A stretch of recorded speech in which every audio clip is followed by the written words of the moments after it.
Support WrestleTalk! Order a t-shirt. Hello and welcome to the WrestleTalk News. I am Luke Owen, and although we're still 10 months away from Christmas, I am in a giving mood. As such, I'll be replying to as many comments as I can for the first 20-ish minutes of this video going live, so feel free to ask me anything, just keep it tasteful. Last week on Monday Night Raw, to hype up Apollo Crews' fatal 5-way match for a spot in the Elimination Chamber, Titus Worldwide confidently stated that Crews can't lose. Well, it turns out Crews can lose. His last name, that is. Thank you. No thank you, tip your waitress. Over the years, we've seen several wrestlers lose a part of their name. Adrian Neville became just Neville. Alexander Rusev is now just Rusev. Elias Sampson would rather you simply walk with Elias. Although I thought for the longest time his name was Elias Sampson with a P, so maybe that one is for the best. Many WWE fans spotted yesterday that, seemingly out of the blue, Apollo Crews became the latest man to lose a name when his profile was changed on WWE.com to just Apollo. While you could chalk this up to WWE changing their minds on a whim, Sportskeeda are reporting that there is a serious reason for this decision. According to Daniel Wood at Sportskeeda, WWE sent him an email to say this change is because Apollo's former last name was too similar to Nicholas Crews, the man who killed 17 people last week in Florida. Sportskeeda note that this email told them the decision came directly from Vince McMahon, who never wants to hear the name Crews mentioned on TV ever again. Someone who you thought may never have been mentioned on TV, however, has just made a shock return to WWE. Prepare to have Bruce Pritchard singing "With My Baby Tonight" stuck in your head for the rest of the day, as although Vince McMahon once declared him capital G,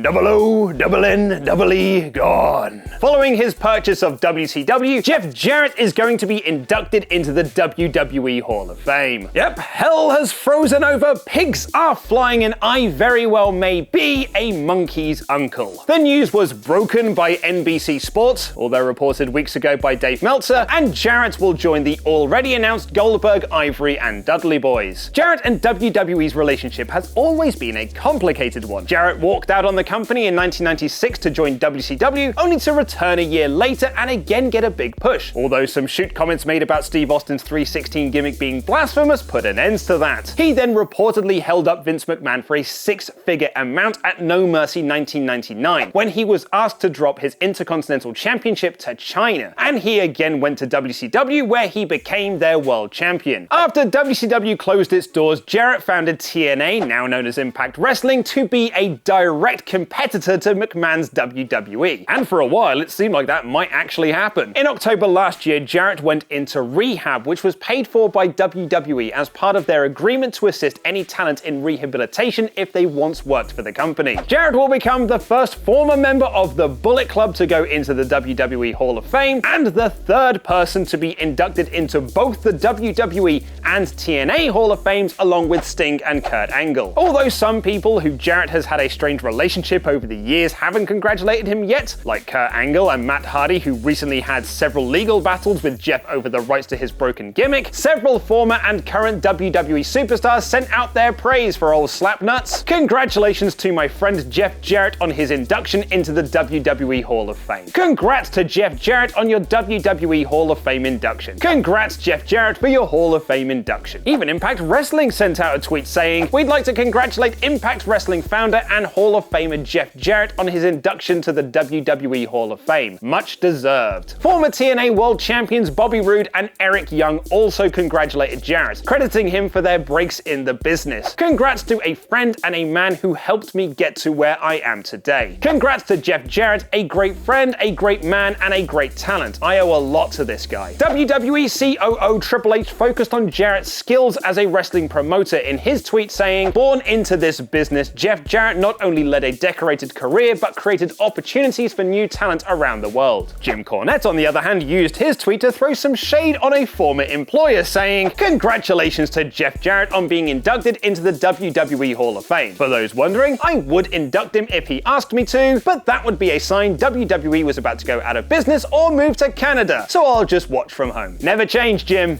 Never change. Is WWE teasing a match between AJ Styles and Rey Mysterio? Click the videos on screen right now for more awesome wrestling content.